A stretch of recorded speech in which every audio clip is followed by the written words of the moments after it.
তোমার দরজা কি বন্ধ আছে?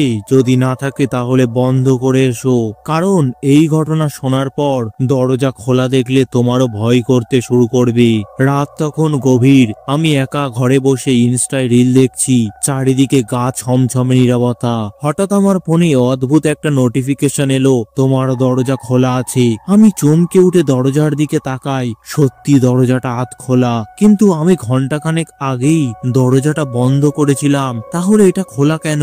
আমি ধীরে ধীরে দরজার দিকে এগিয়ে গেলাম। দরজাটা টেনে বন্ধ করতে যাব, ঠিক তখনই একটা ফিস ফিস শব্দ শুনতে পাই। আমি পেছনে তাকালাম, ঘরটা পুরো ফাঁকা, কিন্তু যেন মনে হলো কেউ আমার পিছনে নিঃশ্বাস ফেলছে। ভয়ে আমি ধাক্কা দিয়ে দরজা বন্ধ করার চেষ্টা করি, কিন্তু দরজার ফাঁক দিয়ে একটা ঠান্ডা রক্তহীন হাত এগিয়ে এলো। সেই হাতটার সাথে একজোড়া লালচে চোখ আমার দিকে তাকিয়ে আমার শরীর কাঁপতে লাগলো। ঠিক তখনই